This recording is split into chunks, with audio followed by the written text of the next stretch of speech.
Conditional statements के बारे में बात कर लेते हैं यार। कंडीशनल स्टेटमेंट सुन के ही लग रहा होगा कि अगर कोई कंडीशन, कुछ कंडीशन अगर ट्रू है तो ये चीज़ करनी है, अगर कंडीशन ट्रू नहीं है तो ये चीज़ नहीं करनी, अगर कुछ इफ़ अगर ये कंडीशन ट्रू है तो ये काम करेंगे, एल्स अगर ये कंडीशन ट्रू नहीं है तो ये काम करेंगे। ठीक है, तो इस टाइप के कोड को अगर आपको एग्जीक्यूट करना है तो आप क्या करते हो, आप इन कीवर्ड्स का यूज़ करते हो, जैसे कि इफ़, एल्स, एल्स इफ़। तो आपके प्रोग्राम्स में क्या होता है यार, काफ़ी बार होता है कि आप चाहते हो कि जो कोई कोड है वो आप चाहते हो कि वो तभी चले जब कोई कंडीशन ट्रू हो। सपोज़ आपका कोई कोड है जो वो बताता है कि ये नंबर ग्रेटर देन 20 है, तो आप चाहते हो कि वो जो पीस ऑफ कोड है जो बता रहा है कि this number is greater than 20, वो सिर्फ तभी चले जब नंबर आपका एक्चुअली ग्रेटर देन 20 हो। अगर आपका नंबर ग्रेटर देन 20 नहीं है तो आप चाहते हो वो नंबर, वो कोड आपका ना चले। तो उस केस में आप क्या करोगे, आप एक इफ़ ब्लॉक यूज़ करोगे। तो हम देख लेते हैं यार इफ़ कंडीशन कैसे काम करती है। तो आप यहाँ पर देख रहे होगे कि इसका सिंटैक्स कैसा होता है कि इफ़, उसके बाद पैरेंथेसिस में आप कंडीशन लिखते हो। तो कंडीशन में आपके क्या आता है, ये कंडीशन में आपका एक्सपेक्ट करता है एक बुलियन। तो बुलियन की हमने बात की थी आपकी, बुलियन आपका एक डेटा टाइप होता है जिसके अंदर या तो ट्रू होता है या फॉल्स होता है। ठीक है, तो जो इफ़ के अंदर जो पैरेंथेसिस होता है ना, वो आपका बुलियन एक्सपेक्ट करता है कि आप या तो ट्रू वैल्यू डालोगे इसके अंदर फॉल्स वैल्यू डालोगे। ठीक है, और आपको मैंने पिछली वीडियो में बताया भी था कि ऑपरेटर्स होते हैं आपके, ठीक है, कंडीशनल ऑपरेटर्स, जो आपको मैंने बताया था 6 टाइप के होते हैं कि आपका इक्वल टू, आपका नॉट इक्वल टू, आपका ग्रेटर देन, आपका लेस देन, आपका ग्रेटर देन इक्वल टू और आपका लेस देन इक्वल्स टू। ये आपके 6 कंडीशनल ऑपरेटर्स होते हैं और ये भी आपके बुलियन ही रिटर्न करते हैं। तो इफ़ इस कंडीशन के अंदर आप, ये जो कंडीशन है यहाँ पे, इस कंडीशन के अंदर आप या तो बुलियन वैल्यू डाल सकते हो ट्रू या फॉल्स, या फिर कोई ऐसी वैल्यू डाल सकते हो जो आपको बुलियन रिटर्न कर रही है। ठीक है, इनमें से कोई भी ऑपरेटर, तो आप वो सब डाल सकते हो। तो इफ़ का ये सिंटैक्स होता है, इफ़, उसके बाद ये आपकी कंडीशन, उसके बाद यहाँ पे लिखा है block of code to be executed if the condition is true. तो अगर ये कंडीशन आपकी ट्रू रिटर्न कर रही है, ये कंडीशन आपकी अगर ट्रू है कैसे भी करके, तो आपका ये ब्लॉक ऑफ कोड जो भी आपने इस करली ब्रेस के बीच में जो भी लिखा है आपने, वो आपका एग्जीक्यूट होगा। अगर ये कंडीशन फॉल्स होती है तो ये आपका कोड कभी भी एग्जीक्यूट नहीं होगा। ठीक है, एक बार हम जरा इसका कोड में देख लेते हैं कि ये काम कैसे कर रहा है। तो मैं यहाँ आया अपने इक्लिप्स के अंदर, सोर्स पे मैंने राइट क्लिक किया, एक नया पैकेज बना लेते हैं। कंडीशनल स्टेटमेंट्स, इस पैकेज पर राइट क्लिक किया, एक नई क्लास बना लेते हैं, न्यू क्लास, इफ़ क्लास। ठीक है, इसका नाम रख दिया इफ़ क्लास। इसके अंदर इफ़ वाले कोड की बात करने वाले हैं। इसके अंदर हम मेन मेथड चाहते हैं तो हम यहाँ पे पब्लिक स्टैटिक वॉइड मेन को टिक कर देंगे, फिनिश। तो आपका यहाँ पे मेन मेथड ऑटो जनरेट हो गया। तो सपोज़ आप यहाँ पे चेक करना चाहते हो कि आपका नंबर अगर ग्रेटर देन 18 है तभी आप कुछ चाहते हो। सपोज़ आपकी एज है, ठीक है, एज आपका एक वेरिएबल मैंने बनाया, int age equals to let's say 10। ठीक है, और आप चाहते हो कि अगर एज ग्रेटर देन 18 है तो आप 18 से जब ज़्यादा बड़े होते हो तभी आप सिर्फ वोट डाल पाते हो। ठीक है, तो आप चाहते हो वोट डालना, तो सिस्टम,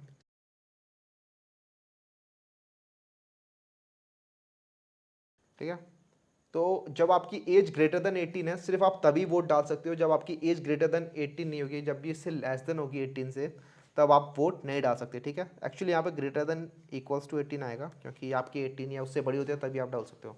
तो जब हम इस कोड को रन करेंगे तो क्योंकि यहाँ पे एज मैंने 10 सेट कर रखी है तो यहाँ पे कुछ भी प्रिंट नहीं हो रहा है। ठीक है, आप देख रहे हो क्योंकि मैंने कुछ वो जो कोड था इस ब्लॉक के अंदर, जो भी कोड है, इस पैरेंथेसिस के बीच में जो भी कोड है, सॉरी इस करली ब्रेस के बीच में जो भी कोड है, वो आपका एग्जीक्यूट ही नहीं होगा क्योंकि आपकी स्टेटमेंट जो है वो ट्रू रिटर्न नहीं कर रही, वो फॉल्स रिटर्न कर रही है। वो ट्रू कब रिटर्न करेगी, जब आपकी ये कंडीशन ट्रू होगी, एज ग्रेटर देन 18, और ये कब होगा, जब आपकी एज एक्चुअली ग्रेटर देन 18 होगी। सो लेट्स से आपकी एज आपकी 19 हो गई। ठीक है, तो 19 इज ग्रेटर देन 18, तो ये कंडीशन ट्रू हो गई। तो अब आप इसे रन करोगे तो यहाँ पे लिखा रहा है यू कैन वोट नाउ। ठीक है, तो बेसिकली आपने क्या किया, एक कोड था, पीस ऑफ कोड जो आप चाहते हो वो सिर्फ तभी एग्जीक्यूट हो जब कोई कंडीशन ट्रू हो। तो आप क्या करोगे, उसको आप एक इफ ब्लॉक में डाल दोगे। ठीक है, तो ये आपकी इफ कंडीशंस हो गई। उसी तरह आपकी होती है इफ़ एल्स। तो अभी तक क्या था कि आप सिर्फ एक इफ़ कंडीशन चेक कर पाते कि अगर ये चीज़ ट्रू है तो आप कुछ काम करो, उसके अलावा अगर ये चीज़ फॉल्स है तो आप क्या काम करोगे, ये आपको इससे कुछ फ़र्क नहीं पड़ रहा था। ठीक है, लेकिन कई बार कोड होता है कि आप चाहते हो कि अगर अच्छा इफ़ वाली कंडीशन ट्रू है तो ये काम करो, अगर इफ़ वाली कंडीशन फॉल्स है तो ये काम करो, ठीक है। तो उसके लिए क्या सिंटैक्स होता है, तो इफ़ पिछले बार की तरह ही कि इफ़ के अंदर आपने यहाँ पे लिखा कंडीशन, ये कंडीशन पिछली बार की तरह ही बूलियन एक्सपेक्ट करेगी। तो इफ़ के अंदर आपका ये वाला ब्लॉक ऑफ कोड तभी एग्जीक्यूट होगा जब ये कंडीशन ट्रू होगी, और जब ये कंडीशन फॉल्स होगी, एल्स मतलब अगर ये कंडीशन फॉल्स हुई तो ये नीचे वाला ब्लॉक एग्जीक्यूट होगा, ठीक है। ये दूसरा वाला block of code to be executed if the condition is false, ठीक है। तो इसको देख लेते हैं कि एक्चुअली ये काम कर रहा है, कैसे कर रहा है। तो मैं यहाँ पे एक नई क्लास बनाता हूँ, लेट्स से इसका नाम दे दिया इफ एल्स क्लास, ठीक है। तो यार एक एग्जांपल लेते हैं, जैसे सपोज आपने मूवीज़ में देखा होगा कि जो हीरोइन होती है वो फूल ले लेती है एक, और फूल के पेटल्स को तोड़ती रहती है, ठीक है। और ही लव्स मी नॉट, ठीक है। फाइनली अगर जो फत्ता आता है ही लव्स मी नॉट, ये वाला जो फंडा होता है, तो वो वाला एक्चुअली काम कैसे करता है। सपोज आपके पास वन पेटल था, इनिशियली वन पेटल था, तो ही लव्स मी, ठीक है, ही लव्स मी। आपके पास टू पेटल्स थे तो he loves me not, three petals थे तो अगेन ही लव्स मी। तो यहाँ से क्या बन रहा है कि अगर ऑड नंबर ऑफ पेटल्स होंगे तो ही लव्स मी, और इवन नंबर ऑफ पेटल्स होंगे तो ही लव्स मी नॉट, ठीक है। ऐसे ही कुछ होना चाहिए। तो वो देख लेते हैं वो कैसे काम करता है, ठीक है। तो आपने एक वेरिएबल ले लिया int number of petals, so let's say इस नंबर ऑफ पेटल्स में आपने 5 डाल दिया, ठीक है। फिर आप क्या करोगे, इफ़ आप चेक करो कि ये नंबर ऑफ पेटल्स अगर ऑड हैं तो ही लव्स मी, ठीक है। तो उसके लिए क्या करोगे, आप देखोगे नंबर ऑफ पेटल्स ऑड करने का क्या तरीका है, चेक करने का क्या तरीका। तो नंबर ऑफ पेटल्स मॉड्यूलो 2 अगर 0 के बराबर है, ठीक है। नेक्स्ट मतलब मॉड्यूलो 2 क्या था, मॉड्यूलस आपको ऑपरेशन बताया था कि मॉड्यूलस क्या करता है, डिवाइड करने के बाद जो रिमाइंडर होता है वो आपको मॉड्यूलस ऑपरेशन रिटर्न करता है, ठीक है। तो नंबर ऑफ पेटल्स अगर इवन होंगे, तो जब आप इवन नंबर को 2 से डिवाइड करते हो तो आपका रिमाइंडर आता है 0, ठीक है। अगर आप ऑड नंबर को 2 से डिवाइड करते हो तो आपका रिमाइंडर हमेशा 1 आता है, ठीक है। एग्जाम्पल ले लेते हैं, सपोज आपका नंबर है इवन 6 को जब आप 2 से डिवाइड करते हो तो क्वोशंट आ गया 3, लेकिन रिमाइंडर क्या है आपका 0। ऐसे ही आपका कोई 9 है, ये ऑड नंबर है, ठीक है। इसको आप जब 2 से डिवाइड करोगे, सॉरी 9 है, इसको आप जब 2 से डिवाइड करोगे तो 2 4 ज़ार 8, और एक रिमाइंडर जो आया वो आपका 1 आया, ठीक है। तो अगर आपको चेक करना है कि आपका नंबर इवन है या ऑड है, तो इसकी एक ट्रिक होती है कि अगर जो रिमाइंडर है वो 0 है तो इसका मतलब आपका नंबर इवन है, अगर रिमाइंडर आपका 1 है तो नंबर आपका ऑड है। तो मॉड्यूलो 2 क्या करेगा, वो चेक करेगा डिवाइड करने के बाद रिमाइंडर आपका क्या आ रहा है। अगर आपका रिमाइंडर 0 आ रहा है तो आपका इवन नंबर है, और आपका रिमाइंडर अगर 0 नहीं आ रहा है तो आपका ऑड नंबर है, ठीक है। तो नंबर ऑफ पेटल्स मॉड्यूलो 2 अगर 0 है, इक्वल्स टू 0, ठीक है। ये इक्वल्स टू ऑपरेटर ये आपका असाइनमेंट ऑपरेटर से अलग होता है, ये आपका होता है इक्वल ऑपरेटर, और एक बार इक्वल लिखते हैं तो वो आपका असाइनमेंट ऑपरेटर होता है, ठीक है। तो यहाँ पे हमने चेक कर लिया, अगर नंबर ऑफ पेटल्स अगर इवन है तो आप चाहते हो प्रिंट करना सिस आउट कंट्रोल स्पेस,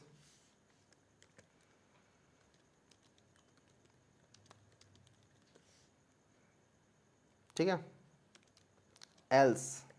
अब यहाँ पे एल्स आ गया, एल्स उसके बाद फिर से सेम करली ब्रेसिस, और इसमें आप प्रिंट करना चाहते हो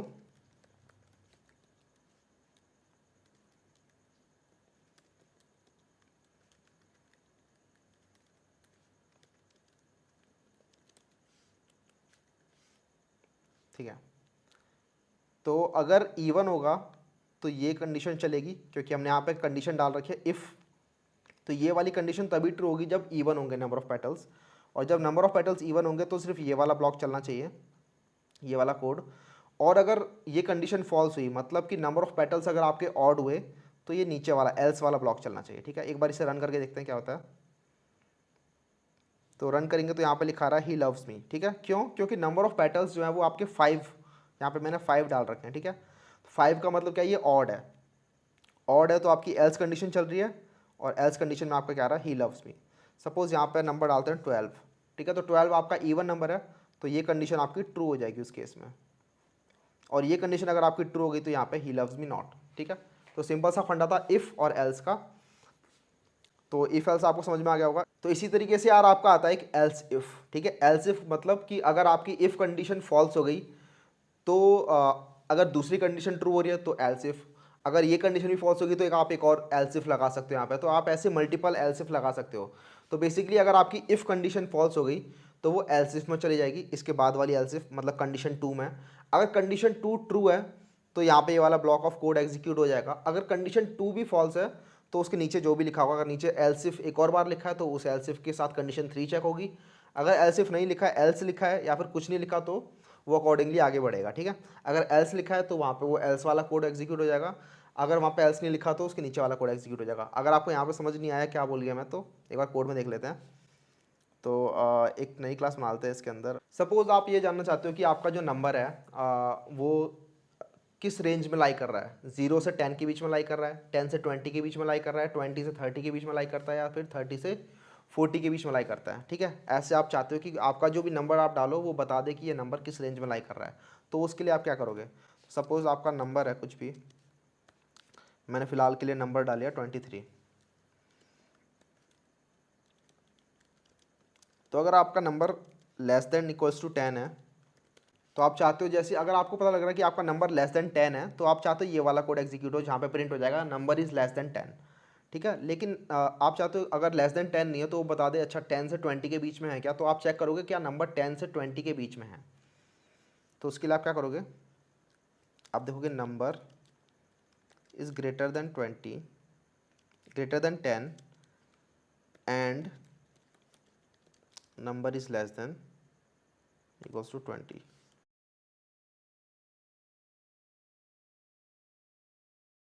अगर वो 20 से भी बड़ा हो गया तो आप चाहते हो देखना कि नंबर 20 से 30 के बीच में है क्या नहीं है।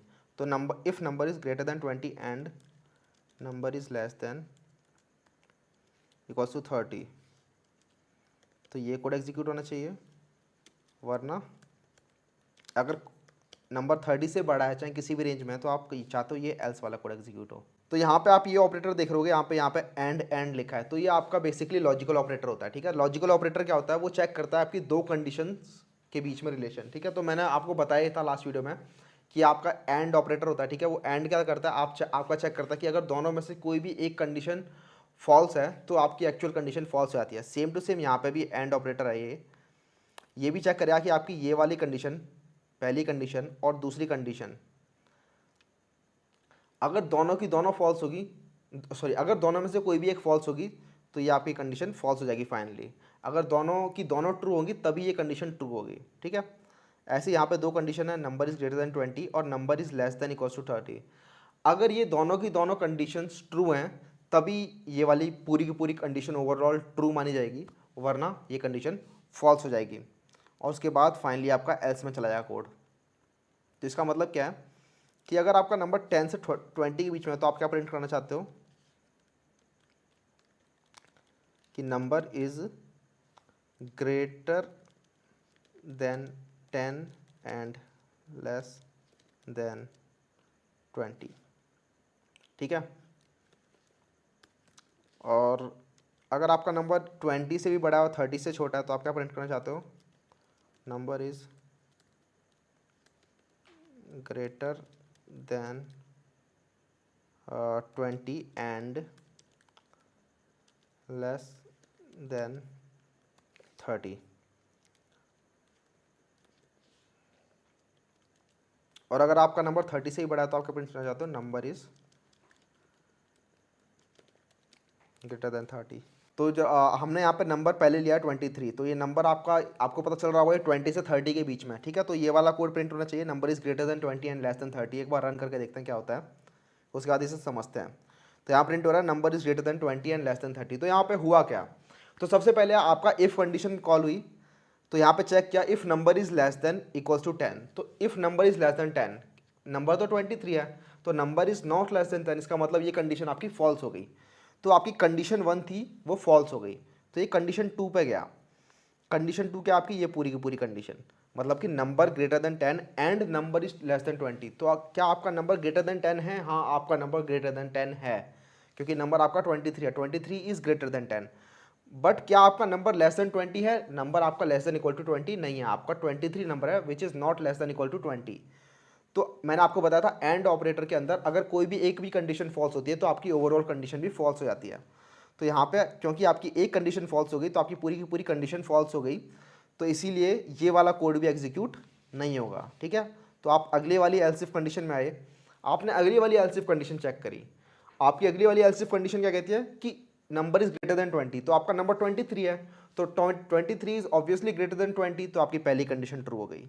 उसके बाद इसने दूसरी कंडीशन चेक करी, number is less than equal to 30, तो ये देखिएगा हाँ number is less than equal to 30, क्योंकि 23 है, 23 इज लेस देन 30, तो दोनों की दोनों कंडीशन यहाँ पर ट्रू गई। तो जब भी दोनों की दोनों कंडीशन ट्रू होंगी तो आपका एंड जो होगा वो ओवरऑल भी ट्रू होगा। तो ये वाली कंडीशन ओवरऑल ट्रू हो गई, ये वाली कंडीशन आपकी ओवरऑल ट्रू हो गई। तो उसके बाद जो भी इसके करली ब्रेस के अंदर जो भी कोड ब्लॉक ऑफ कोड होगा वो आपका रन हो जाएगा। तो हमने यहाँ पे लिखा हुआ number is greater than 20 and less than 30, तो वो यहाँ पे आपका फाइनली प्रिंट हो गया। अगर आप यहाँ पे कोई और नंबर लेते हो, सपोज आप नंबर लेते हो यहाँ पे 12, तो यहाँ प्रिंट होता है number is greater than 10 and less than 20, ठीक है। फिर से वही हुआ, आपकी पहली कंडीशन फॉल्स हो गई, लेकिन दूसरी कंडीशन जो है वो ओवरऑल ट्रू हो गई। तो दूसरी कंडीशन ओवरऑल ट्रू हो गई तो वहीं के वहीं एग्जीक्यूट बंद हो गया, ठीक है। तो इस तरीके से आपका ये काम करता है इफ़ एल्स इफ और एल्स। तो ये वाले ब्लॉक ऐसे काम करते हैं, आप जितने मर्जी चाहो यहाँ पे एल्स इफ ब्लॉक लगा सकते हो, और आपको ज़रूरी नहीं आप यहाँ पे एल्स ब्लॉक लगाना चाहते हो। आप यहाँ पे एल्स ब्लॉक नहीं लगाओगे तो वो कुछ भी प्रिंट नहीं करेगा। सपोज अगर यहाँ पर नंबर आपका ग्रेटर देन 30 होता, नंबर आपका 35 होता, तो यहाँ पे लिखा रहा है नंबर इज ग्रेटर देन 30, क्योंकि हमने यहाँ पे फाइनली एक ब्लॉक लगा रखा है कि अगर इन तीनों में से कोई भी कंडीशन ट्रू नहीं है तो फाइनली ये वाली कंडीशन तो ट्रू होगी ही होगी, ठीक है। अगर ये तीनों की तीनों फॉल्स हैं तो नंबर इसका मतलब 30 से बड़ा होगा ही होगा। बट अगर मैं ये एल्स ब्लॉक भी उठा देता हूँ पूरा का पूरा यहाँ से, तो 35 के लिए कुछ भी प्रिंट नहीं होगा, क्योंकि ये तीनों की तीनों कंडीशन फॉल्स हैं, ठीक है। तीनों की तीनों कंडीशन फॉल्स हैं और फाइनली इसे कोई रिजल्ट नहीं मिला, तो इसने कुछ भी प्रिंट नहीं किया इस केस में, और आपका कोड यहीं के यहीं ख़त्म हो गया। तो ये आपकी थी इफ़ एल्स इफ और एल्स, ये वाली कंडीशन। उसके बाद फाइनली एक शॉर्ट हैंड आता है यार, इफ़ एल्स को लिखने का एक तरीका होता है, वो आपका होता है टर्नरी ऑपरेटर। ये थोड़ा अलग टाइप का तरीका होता है, ये आपका नॉर्मल इफ़ एल्स से अलग होता है। तो बेसिकली एक शॉर्टकट तरीका होता है, ये कि अगर कोई कंडीशन, ये कोई कंडीशन है, ये कोई बूलियन कंडीशन होगी, ठीक है। कंडीशन हमेशा बूलियन होगी, या तो ट्रू होगी या फॉल्स होगी। तो क्वेश्चन मार्क मतलब कंडीशन, ठीक है। अगर ये कंडीशन ट्रू है तो जो भी आप यहाँ लिखोगे वो वैल्यू, वरना मतलब एल्स, तो ये आपका एक तरीके से इफ़ हो गया, वरना ये यहाँ पे जो भी लिखोगे आप। तो अगर कंडीशन ट्रू होगी तो ये वाली चीज़, वरना मतलब ये कॉलन, ये क्वेश्चन मार्क है और ये कॉलन है। अगर कंडीशन ट्रू होगी तो आपकी ये वाली चीज़, वरना ये वाली चीज़ रिटर्न होगी, ठीक है। और ये वाली चीज़ आपकी रिटर्न हो जाएगी यहाँ पे। तो आपका जो भी यहाँ पे डेटा टाइप होगा, अगर यहाँ पे आपका जो भी डेटा टाइप होगा, यहाँ पे सपोज इंट है, तो ये वो वैल्यू आपकी इंट, सॉरी ये वाली वैल्यू आपकी इंट में चली जाएगी। तो आप चाहते हो यहाँ पे इंट वैल्यू रखना फिर, क्योंकि आप इंट वैल्यू रिटर्न कर रहे हो। यहाँ पे अगर आप कुछ और वैल्यू रखोगे, सपोज आप यहाँ पे फ्लोट वैल्यू रखते हो, तो आपकी फ्लोट वैल्यू यहाँ पे जाएगी फिर, ठीक है। तो एक तरीके से छोटा तरीका होगा इफ एल्स को लिखने का, ठीक है। इफ एल्स को लिखने का एक छोटा तरीका होता है और इसे हम कहते हैं टर्नरी ऑपरेटर, ठीक है, टर्नरी ऑपरेटर। तो टर्नरी ऑपरेटर कैसे काम करता है, तो यहाँ पे लिखा हुआ है मैंने कि कंडीशन, फिर यहाँ पे क्वेश्चन मार्क। तो अगर ये कंडीशन ट्रू है तो उसके बाद यहाँ पे एक्सप्रेशन ट्रू, वरना यहाँ पे, वरना मतलब एल्स, एल्स मतलब ये कॉलन, कॉलन के बाद वाली एक्सप्रेशन, ठीक है। तो एक छोटा तरीका होगा ये इफ एल्स को लिखने का। कैसे काम करता है ये, तो मैं यहाँ पे इफ एल्स इफ वाली क्लास के अंदर ही डाल देता हूँ इसे।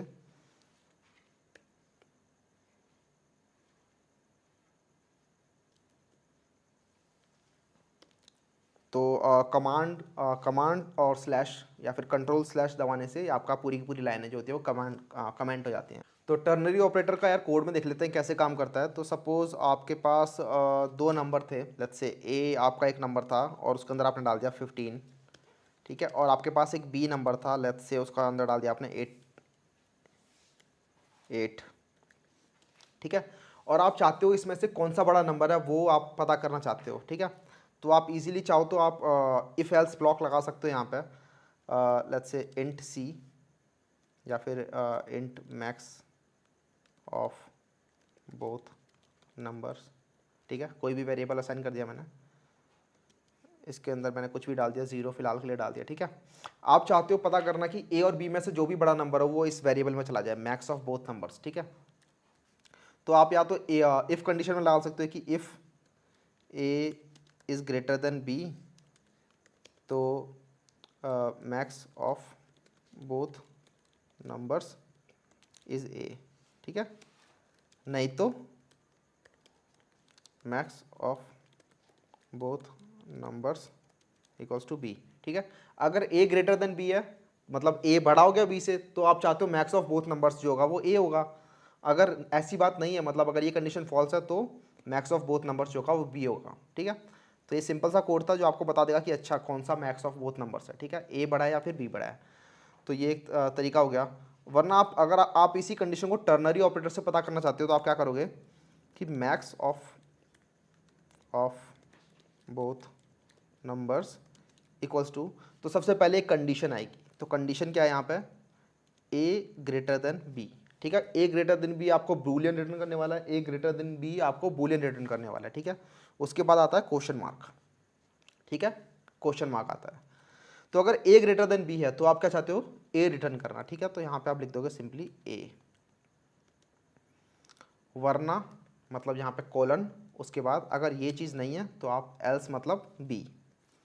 तो अगर ए ग्रेटर देन बी है तो आपकी ए रिटर्न हो जाएगी, अगर ऐसी बात नहीं है तो बी रिटर्न हो जाएगी, ठीक है। तो आपका जो भी इफ एल्स वाला कोड था बड़ा सा, वो आपने इतना छोटा सा कर दिया। तो ये आपका शॉर्टकट तरीका होता है बेसिकली इफ एल्स को लिखने का, और ये भी सेम रिटर्न रिजल्ट आपको देने वाला है। तो मैं यहाँ पे प्रिंट नहीं कर रहा वैसे, तो सिस out max of both numbers is, तो ये आपने बेसिकली एक प्रिंटलन के अंदर स्ट्रिंग एक्सप्रेशन लिख दिया, ठीक है। स्ट्रिंग आपको बाद में बताया जाएगा स्ट्रिंग एक्चुअली होता क्या है। बट अगर आपको स्ट्रिंग के साथ साथ कुछ अगर अपना वेरिएबल प्रिंट कराना होता है तो उसका तरीका ये होता है कि आप यहाँ पर प्लस लगाते हो और इस प्लस के बाद आप यहाँ पर लिख देते हो उस वेरिएबल का नाम, ठीक है, मैक्स ऑफ बोथ नंबर्स, ठीक है। और अगर आप थोड़ा सा उस वेरिएबल का नाम लिखते हो और आप चाहते हो पूरा का पूरा वो लिख जाए, तो कंट्रोल स्पेस दबाने से वो ऑटो कंप्लीट हो जाता है, ठीक है। तो जैसे मैंने यहाँ पे लिखा मैक्स, तो अपने आप से समझ जाएगा कि अच्छा यही वाला वेरिएबल है। तो कंट्रोल स्पेस दबाया या कमांड स्पेस या फिर जो भी है वो आपने दबाया तो वो अपने आप ऑटो कंप्लीट हो जाएगा, ठीक है। तो max of both number is max of both numbers. ये रन करेंगे तो यहाँ पे इसने 15 रन कर दिया, ठीक है। क्योंकि यहाँ पे इसने चेक किया कि a is greater then b, because a is 15 and b is 8, तो a is greater then b, तो आपका यहाँ पे a चला जाएगा वरना b चला जाएगा। अगर सपोज b आपका 18 हो जाता और a आपका 15 है, तो अब आपका b बड़ा हो गया, तो अब आपका b बड़ा हो गया तो मैक्स ऑफ बोथ नंबर्स जो होगा वो 18 हो जाएगा। तो अगर आपका यहाँ पे मैक्स ऑफ बोथ नंबर्स 18 होगा तो वो यहाँ से वो ऐसे आ जाएगा, बिकॉज आपका 18 इज़ नॉट लेस देन 15 है ना, तो आपकी सेकंड कंडीशन इस केस में चली जाएगी, बिकॉज पहली कंडीशन तभी जाती है जब आपकी स्टेटमेंट पूरी की पूरी कंडीशन जो होती है वो ट्रू होती है, ठीक है। तो इसलिए आपका मैक्स ऑफ बोथ नंबर्स यहाँ पे 18 हो गया, तो ये आपका टर्नरी ऑपरेटर हो गया। तो ये आपके कंडीशनल ऑपरेटर्स हो गए यार। और नेक्स्ट वीडियो में बात करने वाले हैं स्विच स्टेटमेंट्स के बारे में, स्विच और केस के बारे में, वो भी आपके कंडीशनल ऑपरेटर्स ही होते हैं।